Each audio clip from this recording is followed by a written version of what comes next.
noite, caro telespectador e caros internautas. Sejam muito bem-vindos ao Análise Econômica, este que é o maior espaço de análise e debate de eventos econômicos nacionais e internacionais que afetam a economia doméstica. Para hoje, vamos falar de 3 temas. Primeiro, falaremos do custo de vida no país, que houve uma tendência de subida nos preços para o mês de julho. De acordo com o Instituto Nacional de Estatística, alerta que no mês de julho o país registrou uma inflação de 11,77%. Inflação esta que foi um valor mais alto dos últimos 4 anos e 10 meses, desde setembro de 2017, que não se registra uma inflação igual a esta. Estaremos aqui com alguns comentadores, como já é de habitual, para um dedo de conversa acerca deste assunto, e vamos unir a este assunto ao relatório do Ministério da Economia e Finanças, que reflete ao plano econômico, social e orçamento do Estado, que fazem referência da possibilidade da moeda moçambicana, metical, desvalorizar nos próximos períodos. Uma probabilidade em cerca de 71,4%. E também vamos unir este assunto a um outro risco associado a este, que é a vulnerabilidade da economia provocada exatamente devido ao setor empresarial do Estado. Vamos tentar perceber aqui se é ou não importante ter essas instituições, o setor empresarial do Estado, a funcionar. Vamos perceber quais serão as dinâmicas e como é possível, talvez, rentabilizar o setor empresarial do Estado, se possível. Mas não é daí que iniciamos o nosso programa. Primeiro, fazeremos referência àquilo que é as principais tendências dos preços nos últimos 12 meses, a tendência da inflação neste caso, mas também daqui para fazer referência àquilo que é o relatório de inteligência econômica e cambial do país, onde, de acordo com este relatório publicado pelo Banco de Moçambique, faz-se referência que o metical valorizou-se em relação ao dólar em cerca de 0,02%, saindo dos antigos 63,20 para 63,19. O metical também, de acordo com este relatório, depreciou-se em relação ao rand em ordem de 1,06%, saindo dos antigos 3,79 para os 3,83. O mesmo relatório também faz menção que a moeda metical apreciou-se em relação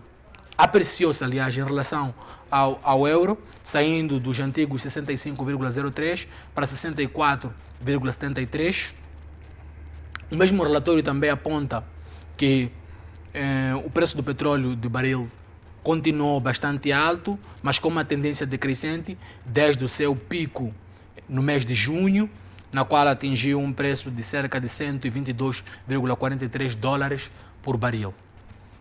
Para dar início exatamente ao nosso programa, vou aqui apresentar o meu painel, como já é de quase residência, o Dr. Dulcídio Matimbe, o Dr. Gil Aníbal, e temos também hoje o Dr. Kumayo, que vai ajudar-nos também a refletir um pouco em torno que são os nossos temas. Exatamente para dar início a isto, dou o pontapé de início hoje com o Dr. Dulcídio Matimbe.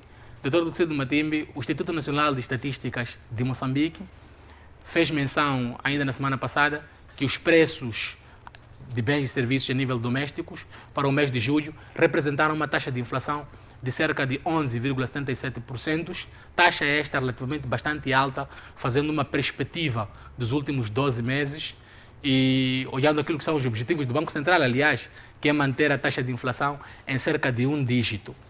Bate aqui um recorde, não atingimos já esta taxa de inflação desde setembro de 2017. Fazendo união isto ao tema que abordávamos até na semana passada, quanto tempo exatamente a população pode esperar ou deve esperar que as medidas que foram anunciadas reflitam na redução do custo de vida e melhoria do seu poder aquisitivo? Boa noite a si, aos telespectadores e aos meus colegas aqui. Debater este tema é muito interessante, mas tem questões que nós temos que olhar para elas com muito cuidado.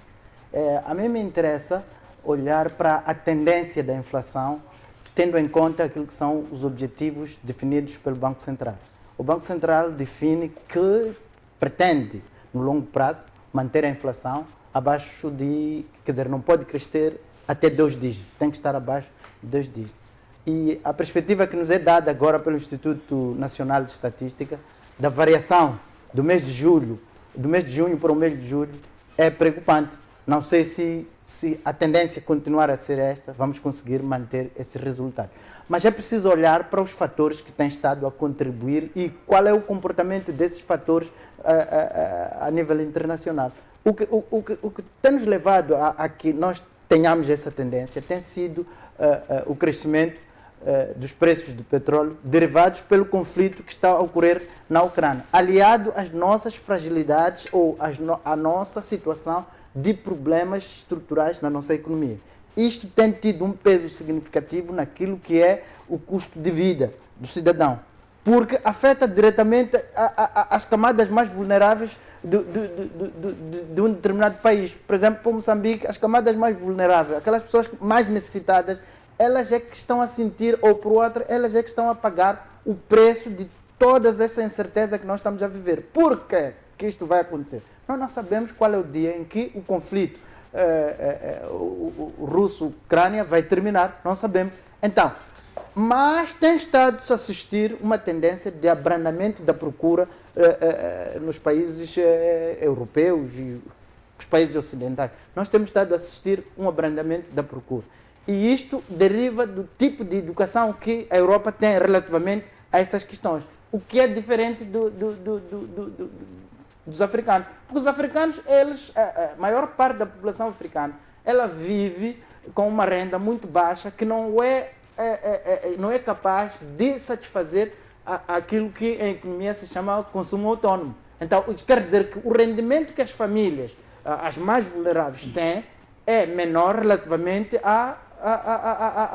àquilo que necessita como o seu cabaz. Então, nós, quando a tendência é esta, isto vai desembocar no custo, vai fazer com que as populações mais vulneráveis estejam a sofrer.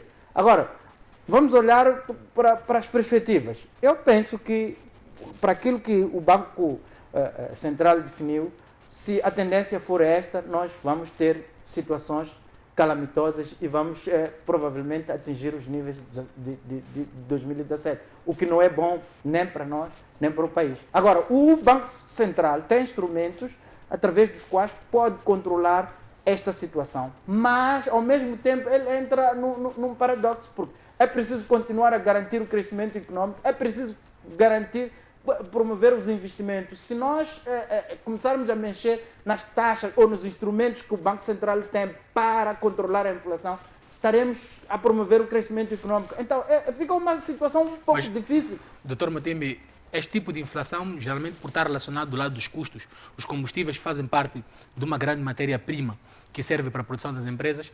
Não há uma limitação por parte do Banco Central em prover políticas monetárias de modo a conter o custo de vida? Porque hoje aqui, por exemplo, as políticas que são propostas pelo Banco Central, geralmente, elas resolvem a inflação que vem do lado da procura. Tendem a restringir o cidadão a obter recursos de modo a não haver uma velocidade da própria economia, e isso tende a reduzir os preços. Por esta inflação estar a ser gerada do lado dos custos não limita, de certo modo, a intervenção do Banco Central.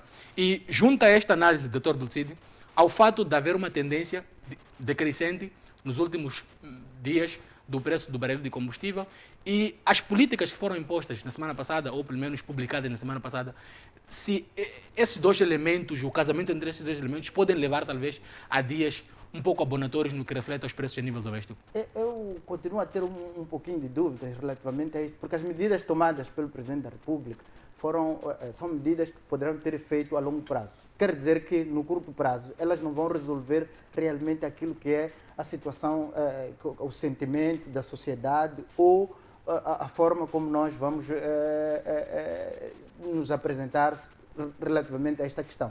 Há uma questão muito interessante que faz com que a gente seja um pouco diferente dos europeus. Os europeus entenderam, os europeus, os americanos, das economias desenvolvidas, eles perceberam que nesta altura nós estamos a ser sufocados, ou as economias estão a ser sufocadas do lado dos custos, da oferta. Então, O que é que eles fizeram? Eles têm estado a abrandar a procura dos commodities no mercado internacional. E o que é que nós estamos a fazer como população em África? Nós continuamos a consumir nos mesmos níveis. Então, há aqui uma necessidade, para além de tomada de medidas do ponto de vista de política monetária e de política fiscal, há uma necessidade de se dar educação às pessoas para que percebam que nos momentos é preciso diferenciar os momentos de boom e os momentos de crise. Em tempos de crise, nós temos que reduzir aquilo que é o nosso consumo. Se tu saíres daqui, olhares para fora, has de ver que a juventude continua a levar a vida normalmente como se nós estivéssemos num boom. Então, isto é preocupante, isto é que é problema. A sociedade também precisa de ser educada para ela controlar a sua capacidade de procura. Porque quando nós pressionamos as economias do lado da procura, significa que a economia vai se sentir pressionada e ela vai gerar também inflação. Então, se nós reduzirmos os níveis de procura, também o nível de inflação vai reduzir. Doutor Matimbe, nós estaríamos aqui a querer reduzir a procura de elementos bastante relevantes para o funcionamento da economia. Porque hoje, por exemplo, que o combustível, vou mexer mesmo pela questão do combustível, é bastante relevante para a indústria. A componente logística determina uma grande proporção na definição da inflação. Por exemplo, um dos ponderantes para a determinação desta inflação de julho, que reflete a 11,67%, foi a questão da subida dos transportes. Então, o elemento de transporte é um elemento relevante. De certo modo, há uma dependência da população por este elemento. Não é questão de querer ou não querer. Não existem substitutos tão próximos assim para questões tipo estas. Sim, mas nós podemos avançar para outras alternativas de transporte. O problema é que nós, por exemplo, no caso de Moçambique, nós temos problemas sérios estruturais de economia. Há componentes de economia, de transporte, que Moçambique não está a explorar. Nós não estamos a explorar, por exemplo, o transporte fluvial, nós estamos a explorar o transporte de linha férrea. Não obstante eu reconhecer que para que haja esta solução integrada é necessário que isso só poderá ter efeito no longo prazo. O que nós precisamos de medidas de curto prazo que possam ajudar os moçambicanos a resolverem este problema. Medidas que resolvam os problemas de hoje. De hoje. Doutor Maio, vou exatamente consigo. Concorda com o doutor Matimbe quando diz respeito a essa necessidade de educação da população, de modo que se ajuste à atual conjuntura? Bom, boa noite. Em primeiro lugar, quero saudar a todos os internautas que nos assistem, igualmente saudar a si e a toda a equipe de produção e cumprimentar os meus colegas do painel, o Dulcídio, o Gil Aníbal, por estarem aqui. Estamos com um painel de luxo e isto é gratificante. Indo à sua questão, eu não percebo até que ponto me fala de educação. Não sei em que contexto. Sim, estamos em um período de uma conjuntura um pouco complicada, adversa ao país, em que alguns produtos tendenciam a subir.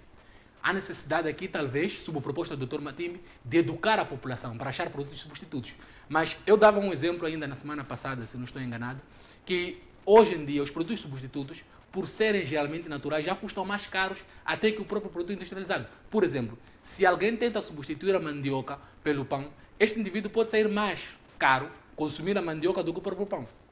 Então, é nesse contexto, talvez alterar a dinâmica da cesta do consumidor ou mesmo reduzir as quantidades de modo a se ajustar à atual conjuntura. Bom, em economia isso chama-se custo-oportunidade, não é? Que é substituir um produto por um outro que seja mais econômico. Eu acredito que não seja necessariamente, não quero discordar com o Dulcídio, não seja necessariamente uma questão de falta de educação, mas seja sim alterar aquilo que é o modus vivendi.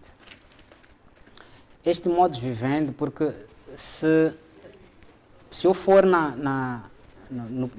se eu for alinhar no pensamento do Dulcídio, se calhar iremos levar aqui o dia todo, porque é um processo a educação. Nós sabemos que o nosso sistema nacional de ensino é um sistema que está viciado. A prova disso são os livros da sétima, A prova disso são esses vários episódios que nós podemos acompanhar. Não só a qualidade de ensino, não vou dizer que é a classe dos professores, porque eu também sou formador, sou docente. Não vou dizer que é a classe dos professores, mas alguns, se calhar, não têm muito domínio do que fazem. Mas, onde é que eu quero chegar? Que não passa simplesmente por induzir um conhecimento. Passa, é muito mais do que uma formação.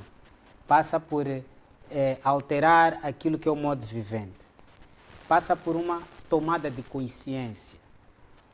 Doutor Kumayo, desculpa exatamente de cortar, vou pedir a sua capacidade de síntese para nos dar, no seu ponto de vista, nesta atual conjuntura, nesta atual situação. Não estou a rebater com o Dulcídio, já vinha. Exato. Estava a reforçar. Nesta atual condição, quais são os caminhos que o governo pode seguir de modo, a curto prazo, hoje, a mãe que está em Metandica, a mãe que está em Niassa, está na província de Nampula, está aqui em Chiquelene, como é que podemos resolver o problema dela hoje? Exato, é o que eu estava a dizer. Não estava a rebater o Dulcídio, eu já vinha.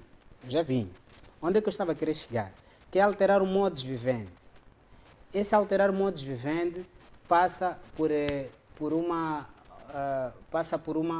maior racionalização dos recursos. Porque, infelizmente, nós não temos uma consciência de que os recursos são inacabáveis. Nós não temos uma consciência de que os recursos são limitados. Vou falar de coisas pequenas. A maneira como nós não fazemos o aproveitamento de água. Passas pela cidade de Maputo, a água está a escorrer. Não tem, a água depois não passa por um processo de filtragem que a mesma água volta de forma limpa. Não reaproveitamos as águas. Vamos falar da própria fruta. Vais ao mercado do Zimpeto, encontras no mercado de Zimpeto um monte de lixo que não é lixo. Ou seja, encontramos papaya, encontramos couve, verdura, jogada ao lixo, até algumas pessoas vendem para patos, em algumas famílias. Não se reaproveita. A casca da laranja não se reaproveita, a casca da banana não se reaproveita. A própria laranja, nós encontramos produtores que trazem a sua mercadoria até aos mercados e depois o mesmo produto apodrece e não se reaproveita aquela mesma laranja estragada para produzir sumo, que este mesmo sumo pode rentabilizar ou melhorar a qualidade de vida dessas mesmas pessoas. É talvez este caminho que eu queria perceber. É a população, é o povo, é o vendedor do Zimpeto que deve criar condições para uma indústria. Porque neste contexto em que coloca, por exemplo, da laranja podre, para ser transformada em um citrino, talvez, em um sumo, existe uma engenharia aqui que deve ser levada a cabo. E leva recursos isso. É uma economia como Moçambique, relativamente pobre, em que a maior parte da população nem poupança faz, a maior parte do seu consumo, se não todo, vai diretamente para o consumo. É justo dizer isso para um indivíduo, por exemplo, um vendedor do Zimpeto, falar de uma indústria? Não precisa ir à indústria. Vamos na 10 de novembro, encontramos aqueles jovens que têm canas, que reaproveitam a cana, exprimem a cana e fazem sumo. E é um material rústico, é um material artesanal. Então, há necessidade aqui de reinventar. De se reinventar. Há uma necessidade de reinventar, de inovação, de identificar novas maneiras de ser e estar. Há uma necessidade de passar a olhar os recursos como recursos esgotáveis. Exato. Porque se nós, por exemplo, não encararmos, que não percebermos que a mandioca ela tem uma estação, tem uma época, e se não se reaproveitar a mandioca de todas as maneiras, não teremos segunda opção. Há uma política que existe hoje a nível da agricultura que é através são culturas, como é que chama aquilo? São culturas reaproveitáveis. Exato. Ou seja, durante um certo período produz uma certa cultura quando estamos numa fase em que não há produção daquela cultura, reaproveita essa cultura. Doutor Kumaio, no seu ponto de vista, nesta atual situação, será que não há uma exigência de uma política do governo a curto prazo, hoje? Assistimos o pacote de medidas de aceleração econômica, certo, mas a sua reflexão na economia real pode ser a médio prazo, hoje, a curto prazo. Não, hoje eu acredito que é a longo prazo. A curto prazo é impossível. É impossível a curto prazo, por uma razão muito simples. Por que é impossível a curto prazo? Porque se formos a falar na atual conjuntura, as pessoas estão preocupadas em sobreviver. As pessoas não conseguem ver uma alternativa que possa lhes tirar do aperto. Então, esta inovação, esta reinvenção, só pode acontecer num período de paz. Exato. Só pode acontecer num período em que as pessoas têm o tempo suficiente. Volto a ti, doutor Kumaio. Doutor Gil, sob o seu ponto de vista, quanto tempo ainda a população deve esperar para que as medidas de aceleração econômica, ou talvez colocadas em um contexto de alto nível de custo de vida, podem esperar para começar a fazer sentir na sua vida, no seu dia a dia? E vou usar também do mesmo ponto para fazer esta reflexão desta tendência decrescente dos preços de combustíveis no mercado internacional. Até quanto tempo nós podemos esperar para talvez haverem ajustes a nível doméstico? Os outros países, como muito bem fez referência o Dr. Matimbe, na Europa, já sentem esse ajuste a nível dos preços de combustível e têm referenciado nos outros preços dos bens e serviços a nível da economia. Quanto tempo nós podemos esperar para ver um novo ajuste, um novo equilíbrio que talvez seja mais estável? Bem, boa noite, obrigado pelo convite, também meus colegas de painel, a quem nos vê a partir de casa. Eu penso que, como temos vindo a comentar, as medidas anunciadas, elas fazem parte de um pacote de reforma do modelo econômico. Então, para fazer uma reforma do modelo econômico, isso implica mexer com a legislação, o quadro legal, não é? E obedecendo aquelas regras do Parlamento, do Conselho de Ministros, isso leva tempo, não é uma coisa que se pode fazer em menos de 6 meses. Só para dar exemplo, o Conselho de Ministros reunidos, acho que ontem, terça-feira, aprovou uma proposta de lei para materializar uma das medidas, que é a revisão de vistos, etc, etc. E essa proposta de lei tem que seguir ao protocolo normal para a Assembleia da República. Quando chega lá, vai levar o seu tempo para ser apreciada e aprovada. Então, na questão que coloca é que medidas ad hoc para a resolução do custo de vida hoje ou amanhã, neste momento, não existem. Mesmo com essas medidas anunciadas para a aceleração econômica. A aceleração econômica não significa reduzir o custo de vida, não. Nós podemos até ter uma aceleração econômica, maior produção, produtividade, mas os índices do preço do consumidor subirem. Ou seja, nós podemos ter o nosso PIB a crescer de 4,6 ou 2 para 7, para 8. Mas se não tivermos o poder de compra, aquilo que pode se refletir no rendimento per capita, aquilo que fica no bolso do cidadão, a fazer face aos produtos e bens e serviços no mercado atual, o custo de vida vai subir. Mas, doutor, então, maior disponibilidade de bens e serviços não significa, em parte, também a possibilidade de redução dos seus preços? Nem sempre esse é o que os livros ensinam. É o que a teoria diz. É o que a teoria diz. Mas na prática pode não ser assim, devido à conjuntura do modelo econômico. Por exemplo, falou de combustíveis. Há vezes em que o preço do barril baixa no mercado internacional, mas aqui os preços não são mexidos. A baixa, não são revistos a baixa. Mantém-se, ou até pode-se aumentar, pode-se anunciar um aumento.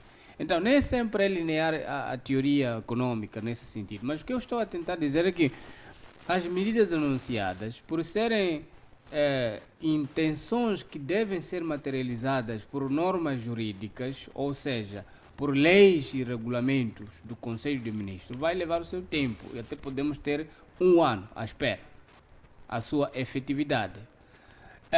Em relação ao custo de vida hoje, olhando para as baixas do petróleo, no mercado internacional. Uma das medidas que poderia ser anunciada para termos reflexo hoje mesmo seria, por exemplo, reduzir o IVA, não é? Reduzir o IVA num prazo de 3 meses a acompanhar essa descida de preços, porque os preços que poderão ser adquiridos, ou seja, os combustíveis que poderão ser adquiridos daqui a 4, 5 meses, vão se refletir no preço de hoje, que já está a baixar. Então, nós estamos a vender muito caro para ir comprar barato, é o que estou a dizer. Mas, então, vendendo caro para comprar barato, então há necessidade de baixar o preço, obviamente. Porque os aumentos que têm sido feitos é para acompanhar a dinâmica do mercado onde vai ser adquirido esse produto. exatamente isso que eu Quando queria real. isso que eu queria lhe questionar. Tendo em conta que o mercado internacional hoje demonstra uma tendência em baixa dos preços de combustíveis, justifica-se mantermos a taxa ou o preço dos combustíveis a nível nacional? Neste momento justifica-se, porque o que está sendo consumido foi adquirido a valores altos. Então, podemos esperar aqui que talvez no próximo mês ou nos próximos meses haja uma redução dos Então, preços? aqueles produtos adquiridos a preços altos devem gerar receitas e lucro neste preço acordado hoje. Agora, as próximas importações a preços baixos, aí naturalmente tem que ser revisto a baixa esta referência de preço. Daí poderíamos ter a incidência dos preços de combustível em outros produtos que dependem naturalmente dessa cadeia de valor dos combustíveis. Portanto, a redução do IVA, ou mesmo se tivéssemos maior parte de receitas a suportar as questões sociais, não é? Poderíamos subsidiar as famílias mais vulneráveis via Instituto Nacional de Segurança Social, dando dinheiro às pessoas para não perderem o poder de consumo, o poder de compra, é uma das medidas. E esta redução do IVA, há riscos também de vir a beneficiar a quem não necessita. Isso não é bem para a economia. Exato. Doutor Dulcídio, vou exatamente para tocarmos no segundo tema. O Ministério da Economia e Finanças publicou no seu relatório de orçamento do Plano Econômico e Social e Orçamento do Estado da possibilidade da moeda nacional perder o seu valor nos próximos períodos, nos próximos anos. Quais podem ser as razões que podem vir a explicar uma depreciação da moeda nacional nos próximos anos, tendo em conta que talvez Moçambique inicie a exportar o gás da bacia do Rovuma e essa exportação de gás pode vir a fazer com que Moçambique, a moeda moçambicana seja bastante procurada no mercado internacional. O que se esperava é que a moeda apreciasse, mas vem este relatório do Plano Econômico e Social a mostrar diferente. Quais podem ser as razões que expliquem isto? Sim, há um conjunto de fatores que mexem com a taxa de câmbio. Uma delas é esta volatilidade dos preços dos commodities no mercado internacional, a volatilidade dos preços dos petróleos. Isto é que mexe fundamentalmente na questão da taxa de câmbio. Pode fazer com que a moeda moçambicana possa se apreciar ou depreciar. Mas a questão do petróleo é fundamental por quê? Porque se o preço do petróleo disparar no mercado internacional, nós vamos precisar de mais unidades de dólar para comprar, quer dizer, vamos precisar de mais unidades de metical para comprar o dólar. Aí nós estaremos numa situação de o metical estar a perder o seu valor. Outra questão que faz com que possamos ter esta situação é o nível de importação. Se nós estamos a importar mais, e os preços no mercado dos commodities que o país precisa está a subir no mercado internacional, pode contribuir para que as taxas de câmbio possam variar e variar no sentido negativo. Agora, nesta atual conjuntura, qual pode ser o papel do Banco Central em termos de política para tentar conter isto? Porque... Sim, mas eu já tenho estado a assistir às medidas do Banco Central. O Banco Central tem estado a dar aquilo que ele pode dar, tem estado a controlar aquilo que são as taxas de juros, tem estado a tentar garantir que haja estabilidade inflacionária, Mas os nossos maiores problemas estão do lado da política fiscal. A economia não consegue, nós estamos em condições, a nossa economia não suporta as nossas necessidades. O que se pode fazer aqui, é a minha opinião, nós devíamos avançar e a política fiscal devia, ou estas medidas de aceleração, se elas pudessem, a curto prazo, entrar em funcionamento, poderiam ajudar bastante o país. Mas é preciso que o país invista em determinados setores, não é investir em qualquer setor. É preciso que o governo arranje financiamento fora do país para o setor de investimento. E eu tenho estado a advogar que o governo tem que investir em setores onde pode empregar a mão de obra intensiva. Aí nós estaríamos a ajudar o país, estaríamos a reduzir a vulnerabilidade que os moçambicanos têm. Estaríamos a tentar controlar esta tendência de subida dos preços, ajudaria aos moçambicanos a terem acesso aos recursos, aumentavam os seus recursos. Porque uma das coisas que faz com que os poucos trabalhadores que estão empregados em Moçambique é o peso que elas têm, porque a maior parte da população não está empregada.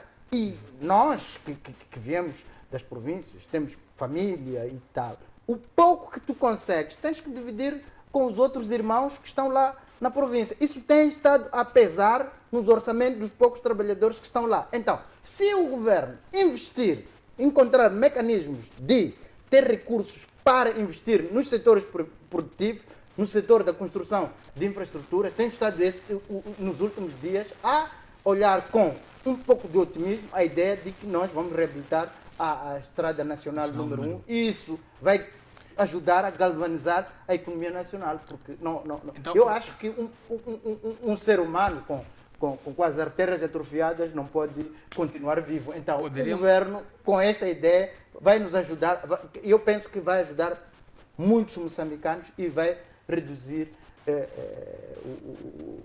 o peso que esta situação da inflação está a crescer. Mas tem que se trabalhar muito na área da política fiscal. Para mim, o Banco Central tem estado a dar aquilo que, do lado da política monetária, tem estado a dar aquilo que é possível. E eu sinto fragilidades da política fiscal. Doutor Kumayo, vou exatamente para ti. Estamos aqui a colocar em causa a independência do Banco Central devido às fragilidades do lado fiscal. Concorda com este ponto de vista que, de certo modo, o Banco Central está a fazer o seu máximo, mas a eficácia ou a eficiência da sua política, em parte, depende do lado fiscal, que, para o nosso caso, é fragilizado? Eu concordo plenamente com o que está aqui a dizer o Dulcídio, concordo. Realmente, o Banco Central é regulador. E o Banco Central, sendo uma entidade reguladora, ela vai buscar, como estava a dizer o Gil, vai buscar teorias, vai buscar conceitos para poder acertar a nossa economia sob o ponto de vista macroeconômico ou microeconômico.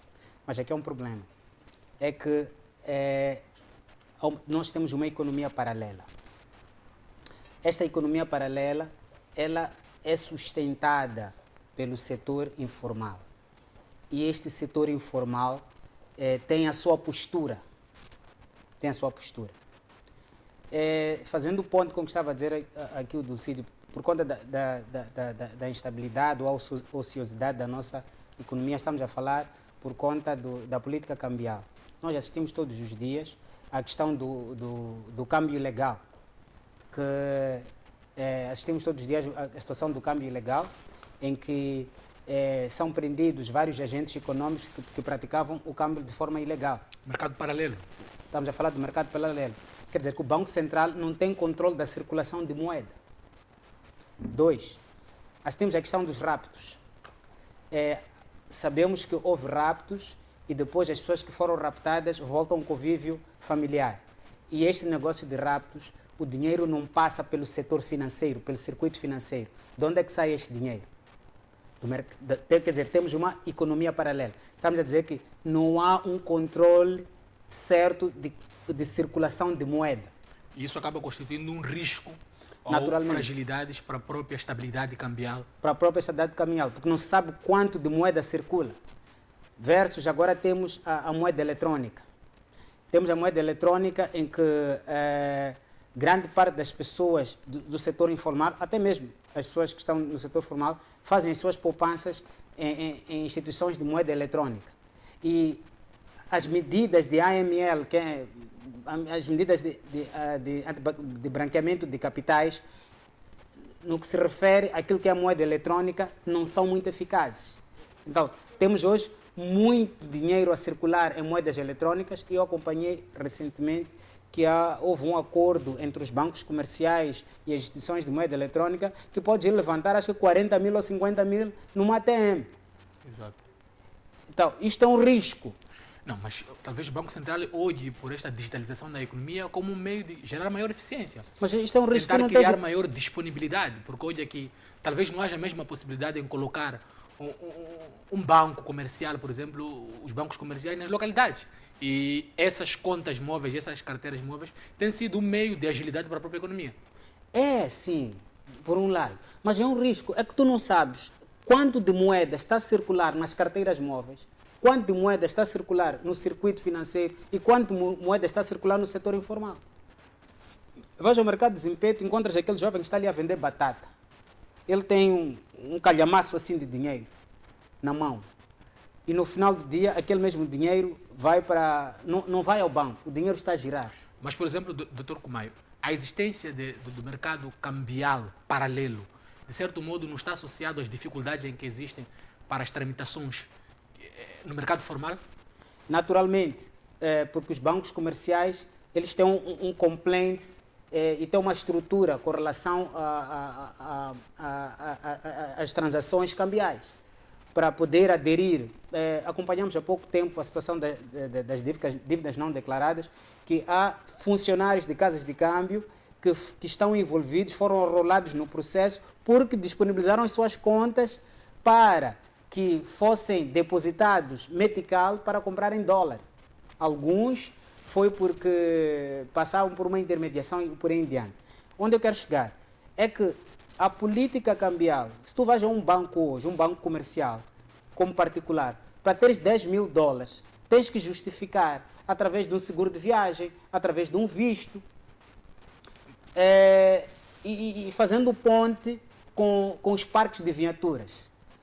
Vais a um parque de viatura, agora eu tenho 10 mil dólares ou 20 mil dólares, pago no parque de viaturas, o senhor que está no parque de viaturas não procura saber a origem de fundos, leva os 20 mil dólares. E aquele mesmo senhor que está no parque de viaturas vai ao banco, deposita os 20 mil dólares. Onde é que está o controle dessa circulação Então, de em moeda? parte, há necessidade de reduzir a burocracia para talvez... Há uma necessidade de ter que reestruturar a política cambial. Eu estava a explicar, estava num café e eu dei o meu parecer. Repare que em todas, mesmo na questão das dívidas não declaradas, as pessoas envolvidas das casas de câmbio são pessoas de origem asiática. Quando a PGR, quando a Cernic vai fazer uma busca, apenas prende os funcionários e nunca prende aquele que é o dono da casa de câmbio. O discurso é o mesmo. É que o titular ou o dono da casa de câmbio está em parte incerta no exterior. Então, há uma necessidade de alterar haver uma reestruturação do próprio sistema financeiro nacional. Exato. Naturalmente que isto vai envolver a alteração de alguns objetos legais, estamos a falar da própria Constituição, do Código Comercial, que passa-se por atribuir este tipo de licença a cidadãos nacionais.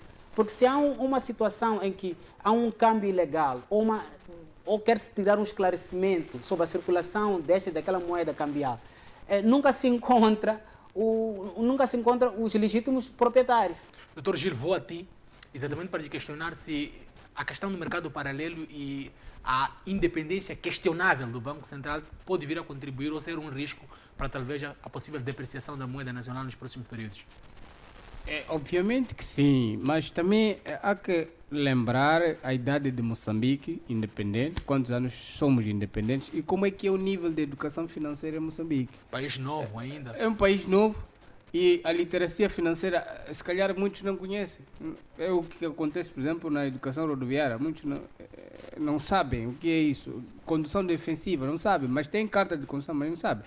Então, a literacia financeira é muito importante. Quando se fala de mercado paralelo aqui, É paralelo agora porque tem lei, mas se formos a recuar, como era o feito o negócio em Moçambique, o dinheiro sempre circulou nos bolsos das pessoas, nas malas. Indianos, por exemplo, passam a publicidade, eles andam com malas, eles não usam esses serviços eletrônicos, ou seja, não entra diretamente no sistema financeiro o dinheiro deles, eles transicionam fisicamente os seus bens e serviços e a troca de moeda. Essas casas cambiais que nós chamamos hoje de ilegais, é porque há um instrumento legal que ilegaliza, mas elas sempre funcionaram, sempre existiram. No sítio onde se troca dinheiro, nós já fazíamos isso quando éramos miúdos, na altura. Trocar um dólar, trocar um rand, nós já fazíamos, mas nunca eram, ou seja, sancionados, porque não havia um instrumento na altura que dizia respeito, que penalizava neste caso. Então, esta prática cultural é o que existe até hoje. É por esta razão que existe sim esse mercado paralelo, que pouco a pouco o próprio poder coercivo do Estado, que é a fiscalização, o judiciário, tem que começar a andar atrás para levar esses informais a integrar no sistema já formal, porque já existe uma legislação. O que quero dizer é que esta prática do mercado paralelo em todo o mundo existe, mas o problema é a dimensão. Como diz? Talvez o problema seja a dimensão desse mercado exatamente. paralelo. Exatamente. Existe, mas em termos de nível de dimensão, nós estamos muito vulneráveis devido a essa fragilidade da educação financeira, como eu dizia. Então, o Banco de Moçambique, o que tem vindo a fazer naturalmente é ver como equilibra aquilo que é a dívida pública, interna, externa, os serviços de emissão de títulos de tesouro, impressão de dinheiro, que gera inflação, tudo, com aquele que é o dinheiro real produzido naturalmente pelo nosso sistema fiscal, que também é vulnerável, porque muito dinheiro circula no informal, até a tal economia paralela. Está lá. Então a questão aqui é como meter esse informal no formal. Esta era a pergunta, doutor. Para responder naturalmente os desafios do país, que é o crescimento do PIB, distribuição equitativa da renda, etc, etc. Desemprego. Então, o desemprego, obviamente, só falando disso de emprego, é preciso rever também a legislação laboral, a lei de trabalho é preciso ser revista. Em alguns países, os estudantes do ensino secundário, por exemplo, que entram de manhã, de tarde estão no mercado de trabalho, chama-se part-time, fazer alguma coisa para ganhar dinheiro. É isso que a juventude, durante a fase de crescimento, precisa. Em call centers.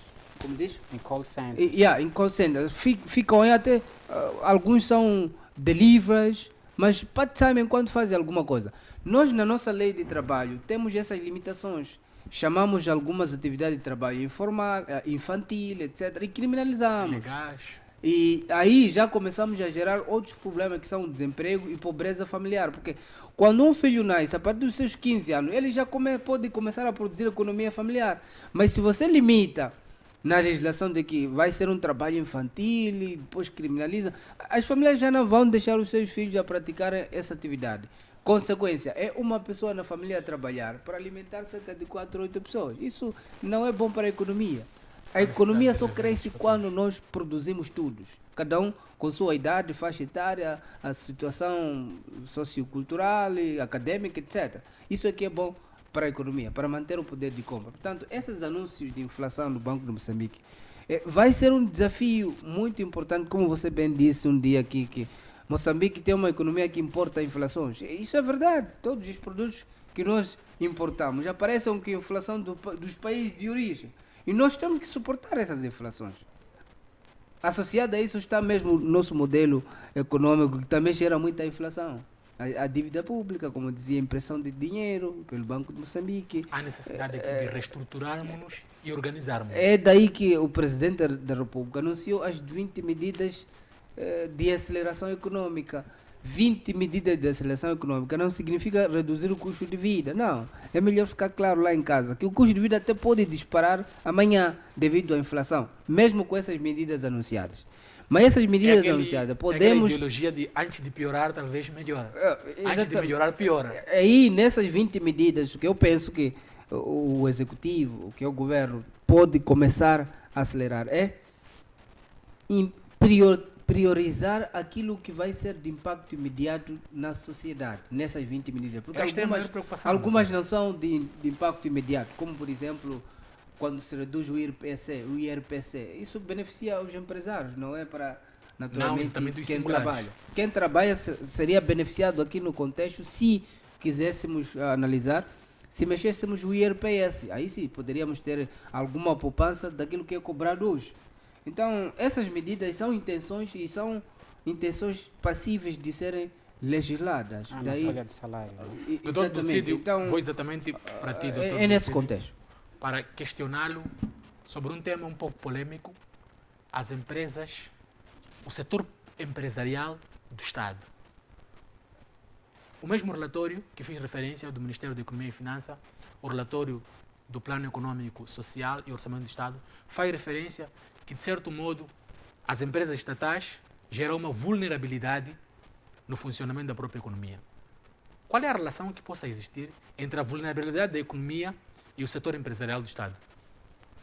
O setor empresarial do Estado tem se mostrado como o setor que menos produz para o próprio Estado.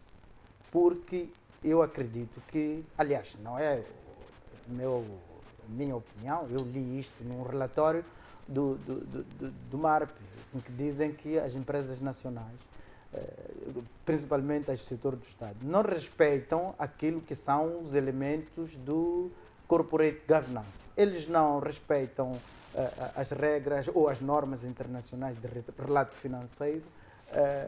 Doutor, licença, vou pedir exatamente o seu poder, a sua capacidade de síntese, que conheço muito. Sim, a minha opinião sobre este assunto é que as empresas do Estado não respeitam aquilo que são as normas internacionais de relato financeiro, por exemplo, não respeitam as regras que devem reger as empresas no contexto do corporate governance. Então, isto faz com que as empresas do Estado sejam vulneráveis, porque muitas das vezes essas empresas têm servido como saco azuis para resolver determinados... Servem exatamente de um peso morto para o próprio orçamento do Estado. Exatamente. Em vez de servir Nós podemos ver, há exemplos muito claros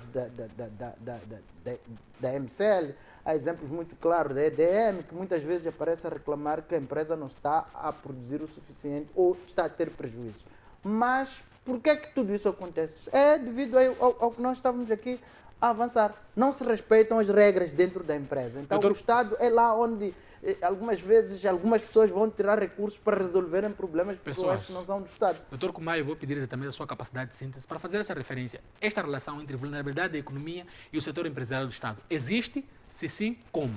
Mas é um poder de síntese, o tempo já não nos permite. Eu queria voltar para o pré, mas parece que o tempo Não nos permite. não nos permite. Se eu voltasse ao pré, queria tentar fazer entender que não é o Estado. Doutor Kumayo, eu vou pedir exatamente um minuto, porque talvez o microfone não esteja bom. Doutor Gil, vou pedir a sua capacidade de síntese e análise para fazer essa reflexão desses dois elementos. Setor empresarial do Estado e vulnerabilidade da economia. Como é que o setor empresarial do Estado leva à vulnerabilidade da economia? Mas é simples, é que o setor empresarial do Estado está exposto ao endividamento público. Dizia um americano, acho que é George Gilder, que diz que os investimentos governamentais não são funcionais por causa de planos quinquenais. Então, quem faz a economia, quem faz o empresariado funcionar e vibrar é o setor privado. É por esta razão que a maior parte das empresas são transformadas em sociedades anônimas. São as últimas considerações do Dr. Gil. Então, Vou pedir isso essa capacidade significa que o tecido empresarial do Estado busca dinheiro público para investir as suas atividades, para os seus investimentos.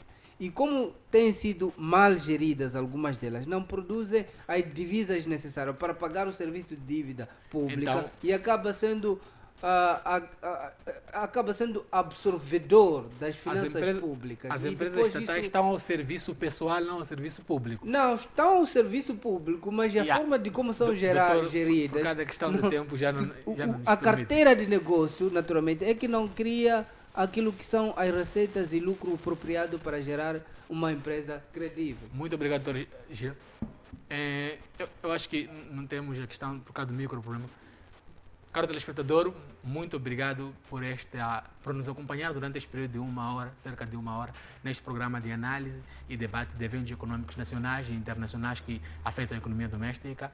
Boa noite e continuação de uma ótima programação da FTV.